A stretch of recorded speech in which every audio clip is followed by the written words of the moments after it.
Perkenalkan, nama saya Marcelina Erndom, kelas A, jurusan Sosiologi, NIM 1703030032. Dalam video ini saya ingin membahas tentang materi perkuliahan kami, yaitu mata kuliah Sosiologi Politik. Yang kita ketahui bahwa dalam masyarakat itu tak terlepas dari yang namanya suatu politik. Istilah politik terdiri dari dua kata, yaitu sosiologi dan politik. Sosiologi adalah ilmu yang mempelajari tentang kehidupan di dalam suatu masyarakat atau mempelajari masyarakat, kelompok-kelompok sosial dan tingkah laku individu baik individual maupun kolektif dalam konteks sosial. Politik adalah ilmu yang mempelajari tentang kekuasaan sebagai konsep inti.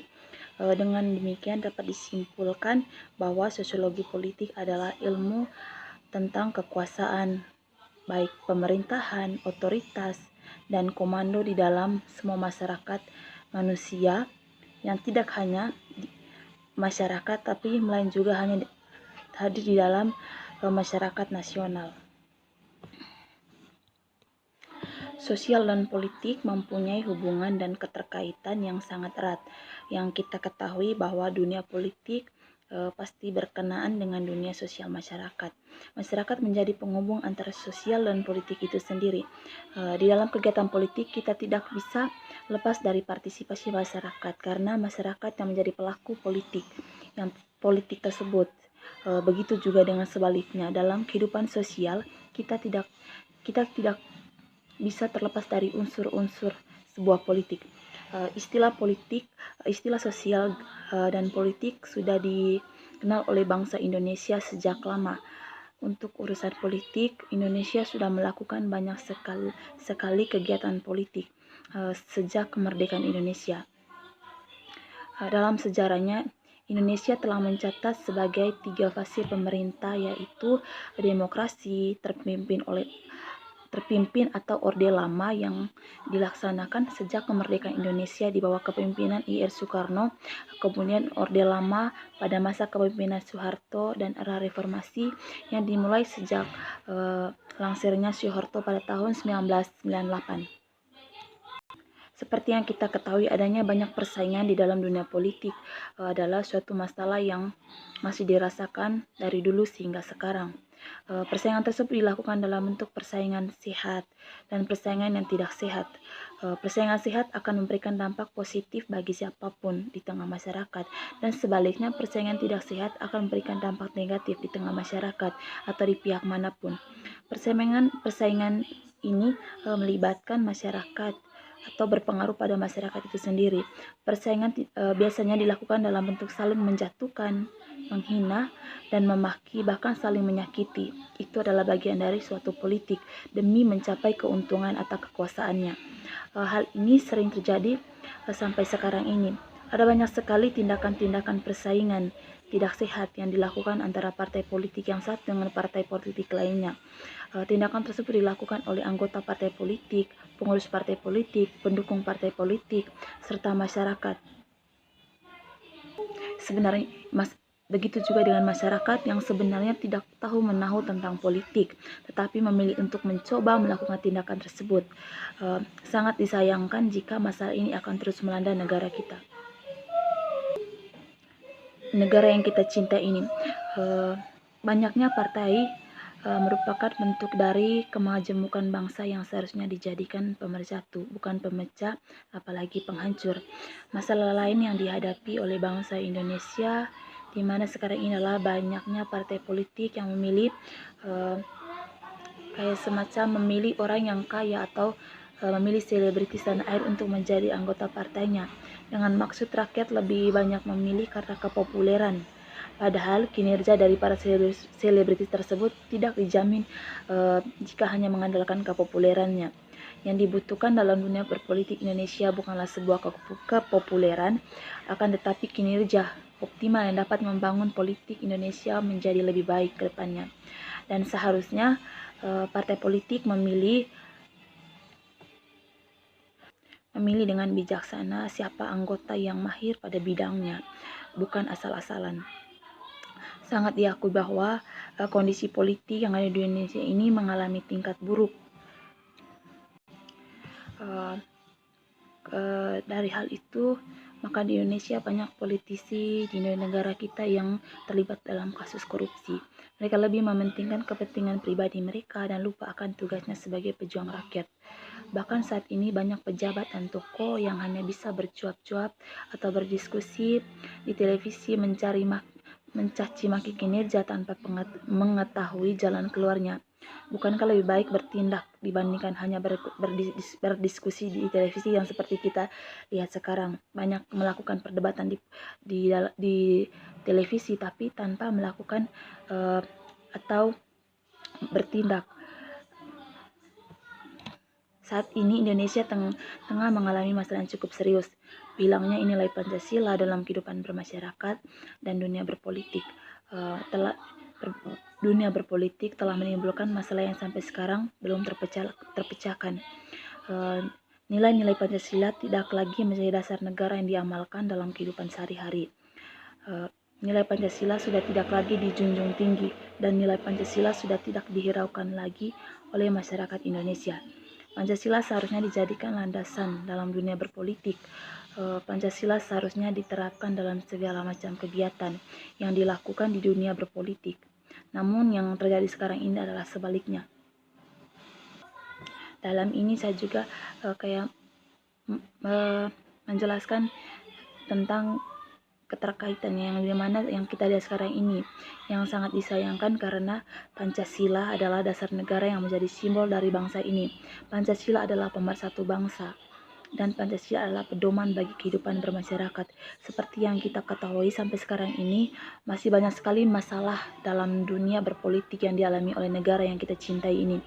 Dengan adanya beragam masalah, sudah seharusnya kita masyarakat Indonesia mulai melakukan perubahan. Kita harus memikirkan solusi dari semua masalah ini, bukan hanya mampu menjadi pembuat atau penyebab, bahkan menikmati dari setiap masalah yang tengah kita hadapi. Kita tidak boleh menjadi bangsa yang lemah, menjadi bangsa yang harusnya memikirkan nasib sendiri tanpa memikirkan orang lain. Kita tidak boleh menjadi bangsa yang hanya bisa ikut-ikutan dalam membuat masalah, menyebabkan suatu berita yang menimbulkan kerugian bagi orang lain, hanya berkomentar tanpa memberi solusi, bahkan malah menjadi penyebab dari masalah yang timbul. Kita sebagai kaum muda, kita harus mampu merubah pola pikir kita menjadi manusia yang berpikir kritis untuk kemajuan bangsa dan harus bisa menemukan solusi, bukan hanya menanggapi. Kita tidak boleh bersikap acuh tak acuh terhadap persoalan yang kita hadapi di depan mata. Bukanlah lebih baik kita membantu daripada hanya melihat suatu kesulitan yang dialami orang lain. Keberagaman negara kita adalah aset terbesar untuk menunjukkan pada dunia bahwa kita mampu bersatu. Dunia berpolitik merupakan suatu wadah untuk menyalurkan partisipasi kita dalam mewujudkan kemajuan bangsa dan masalah yang harus kita jadikan motivasi untuk menyatukan bangsa ini. Persaingan tidak sehat dalam dunia berpolitik sudah seharusnya kita kurangi, karena persaingan tidak sehat hanya menimbulkan dampak negatif yang dapat merugikan orang lain. Bukankah kita lebih baik menjalani kehidupan dengan tenang, tanpa ada perkelahian, tanpa ada pemakian, pemecah belahan, bahkan pembunuhan?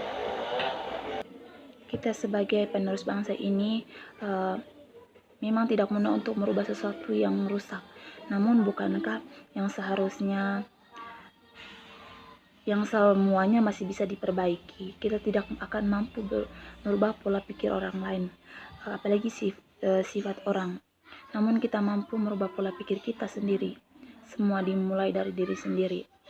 Dalam hal ini banyak kita sadari bahwa kehidupan masyarakat itu merupakan sesuatu yang kita mampu, dan sebenarnya kita yang dapat mengubah dalam pola itu sendiri, bahwa yang melakukan tindakan tersebut adalah diri kita sendiri. Kita sekarang bercermin diri bagaimana cara kita agar kehidupan bangsa kita menjadi baik ke depannya. Dalam hal berpolitik dan dalam keadaan negara kita kekuasaan mengambil yang pertama itu tentang kekuasaan yang dimana mengambil dalam berbagai arena atau bidang sosial dan politik interaksi lainnya. Kekuasaan dilaksanakan melalui otoritas dan aturan yang disah di lingkup di negara kekuasaan. Bersifat dinamis dan konfliktual ruang publik karena kelompok sosial bersaing untuk mendapatkan perhatian atau kendali atas negara. Kekuasaan adalah ekonomi dan rasional, mungkin dalam lingkungan pasar di mana aturan kapitalis. Ekonomi menentukan alokasi sumber daya, dan di zaman modern, ruang privat sehari-hari, tempat interaksi sosial di antara anggota keluarga, teman-teman, dan kawan karib juga menjadi sasaran pelaksana kekuasaan oleh negara dan aktor di ruang publik. Bola ini konstitusi masyarakat sipil dan mengatakan medan untuk studi kekuasaan dalam sosiologi politik masyarakat sipil kemudian menghadirkan tahap di mana paradoks dimainkan. Paradoks ini muncul mungkin dari sistem kepercayaan yang memandu para aktor dalam masyarakat sipil, misalnya wawancara sosial. Argumen yang diberikan yang sangat berbeda tentang bagaimana memahami koneksi antara kekuasaan politik dan masyarakat. Menguraikan dalam kekuasaan yang dimana menurut Lewis Koster mendefinisikan sosiologi politik sebagai cabang sosiologi yang berkaitan dengan sebab dan akibat sosial, distribusi kekuasaan yang diberikan dalam atau antara masyarakat dan dengan sosial dan konflik politik yang mengarah pada perubahan alokasi kekuasaan. Konflik politik yang mengarah pada perubahan alokasi kekuasaan. Sosiologi politik dengan demikian dalam orientasi yang mendasar berfokus pada dua elemen, yaitu kekuasaan dan konflik. Definisi sosiologi politik ini mencerminkan keadaan sosiologi pada akhir 150-an dan 1960-an. Menurut Koster, berbagai topik studi sosiologi politik meliputi yang pertama, perhatian kepada negara dan institusi, organisasi kekuasaan, persaingan dan ketertiban antara kelompok, dan pengembangan asosiasi politik. Yang dimana pendekatan ini kontras dengan karya ilmu politik yang biasanya berfokus pada sifat negara dan berbagai manifestasinya. Sosiologi politik lebih banyak menggunakan jaringan analisisnya secara luas untuk menangkap sifat dari banyak hubungan berbasis kekuasaan antara infrastruktur dan sosial, budaya, dan individu.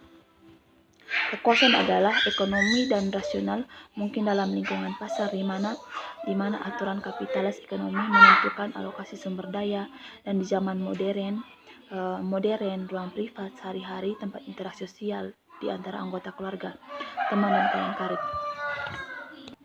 Yang kedua itu tentang peran negara, mendefinisikan negara. Max Weber berpendapat bahwa negara adalah komunitas manusia yang dengan sukses mengklaim monopoli dalam wilayah tertentu. Negara kemudian memiliki kemampuan untuk membuat dan menegakkan hukum dan dijadikan oleh mereka yang menduduki posisi dalam birokrasi negara. Singkatnya, negara memiliki kekuasaan kehidupan warga serta orang-orang yang saat ini berada di dalam perbatasannya. Weber memandang negara sebagai asosiasi wajib dengan basis teritorial. Sifat wajib negara jelas dalam revolusi yang singkat ini. Yang singkat itu, kita tidak punya pilihan selain tunduk kepada otoritas negara selama kita secara fisik berada dalam perbatasannya. Misalnya, saya beri contoh, misalnya seorang warga negara Indonesia yang berpergian ke Singapura dapat menolak untuk mematuhi hukuman Rusia karena ia atau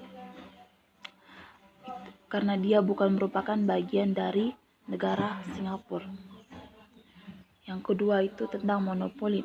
Negara monopoli menggunakan kekuatan yang sah di dalam perbatasan, yang menggunakan kekuatan dominasi serta terbukti. Yang ketiga adalah kekuatan independen. Kekuasaan dapat beroperasi dengan cara yang lebih halus, menghasilkan dramatis perubahan dalam interaksi sosial dan distribusi kekuasaan di masyarakat. Tentu tipologinya yang berfokus pada paksaan atau otoritas memiliki pandangan yang sama, tetapi penelitian ketiga ini bersifat politis. Sosiologi mendorong kita untuk menggali lebih dalam hubungan kekuasaan di masyarakat dalam hal dan kebijakan. Bab 3 itu politik, budaya, dan proses sosial. Yang dimana untuk menyelaraskan dengan perubahan budaya di Indonesia, di bidang lebih khusus di bidang sosiologi secara lebih umum. Di sini kita memeriksa lebih banyak tradisi, semua fitur budaya politik seperti nilai politik dan ideologi dalam studi tentang bagaimana nilai-nilai ini diperoleh. Dalam bab ini menyajikan teori yang lebih baru yang menggabungkan lembaga dan budaya dan menyatakan bahwa keduanya harus berjalan beriringan untuk memahami sifat politik seperti yang disarankan. Masalah pribadi yang berhubungan dengan masalah publik. Bab 4 yaitu politik kehidupan setiap hari. Pengobatan untuk menggambarkan bagaimana sosiologi politik telah memahami aspek kepentingan kebijakan ini, terutama berfokus pada interaksi antara politik dan ekonomi. Ketika kita pertama kali menyusun atau memahami bagaimana kelas menengah kehilangan posisi tapi kami tidak melihat sebelumnya, bagaimana kesengsaraan ekonomi bank dan pasar saham akan secara dramatis mempengaruhi kita semua. Kami dengan demikian memodifikasi fokus yang mana memasuki masa First Trust versus Main Street, yang di sini kita membahas konflik politik. Konflik politik yaitu lebih pada pembulatan pajak individu dan perusahaan, sistem kesejahteraan kita, kebangkrutan, penyitaan, dan memburuknya kita. Partisipasi politik, kita memindahkan analisis ke dalam diskusi yang cukup komprehensif tentang sifat politik partisipasi. Bidang sosiologi politik ini luas dan memberikan wawasan besar tentang cara-cara masuk, di mana individu, kelompok politik, negara, dan elemen-elemen lain dari ruang publik semuanya bersatu. Kita lanjut pada bab 7 yaitu pemilahan yang kemungkinan merupakan cara paling langsung bagi mayoritas individu di negara demokrasi bersemangat untuk mempengaruhi politik. Pemilu melakukan banyak peran untuk individu dan masyarakat ketika para kandidat dipilih untuk jabatan politik. Faktor untuk menjelaskan mengapa orang memilih kandidat yang mereka lakukan yaitu dari kemungkinan arti pemilihan akhirnya mempertimbangkan kebangkitan dari orang yang kita pilih itu. Terus kita masuk ke gerakan sosial, yaitu kegiatan politik terrealisasi untuk mencapai tujuan mereka. Gerakan sosial lama dan baru dibandingkan dan dikontrakkan. Mencatat bahwa beberapa gerakan lebih cenderung untuk fokus pada masalah berkelas, sedangkan yang lain lebih peduli dengan identitas politik. Kami mengidentifikasikan betapa pentingnya konsep seperti identifikasi kolektif, pembingkaian, dan emosi bagi peneliti ini. Secara rinci kami memeriksa siklus kehidupan gerakan sosial, termasuk kemunculan mobilitas, struktur peluang, hasil, dan penurunan. Setelah membahas mengapa gerakan sosial penting, kami menyimpulkan dengan berpendapat bahwa gerakan sosial harus dipandang sebagai bagian kunci dari sosiologi politik. Kekerasan politik, termasuk perang, genosida, dan terorisme adalah fokus. Pemetaan konseptual dari berbagai jalur dalam sosiologi politik sangat membantu untuk memvisualisasikan wilayah analitik pengantar sosiologi politik ini. Kami berada dalam posisi untuk mengambil keuntungan. Penelitian tentang basis sosiologi politik selama 100 tahun terakhir, Foster menawarkan yang penting, semacam konsep ketika ia mengidentifikasikan 4 topik inti sosiologi politik, tapi pemahaman kita tentang kekuasaan dan dalam konteks sosialnya telah berkembang pesat hanya dalam 50 tahun terakhir. Sebagai hasilnya, kita dapat membuat konsep kerja sosiologi seperti yang dijelaskan baru-baru ini. Sifat sidang yang membuat sosiologi politik. Sosiologi berasal dari sipil, masyarakat dalam arti luas, segala sesuatu tentang masyarakat yang bukan negara atau apakah negara telah ditumpang tindih dengan area lain. Dengan demikian, studi kepuasan mengambil dalam berbagai arah karena atau bidang sosial dan politik. Kekuasaan dilaksanakan melalui otoritas dan aturan yang disah di lingkup negara kekuasaan. Membedakan bangsa dan negara. Konsep bangsa dan negara sering membingungkan atau dianggap identik. Konsep-konsep ini adalah berbeda dengan bangsa yang mengacu pada budaya, identitas, dan keinginan bersama untuk menentukan nasib sendiri politik. Negara adalah badan hukum. Bangsa dan negara dapat bertepatan.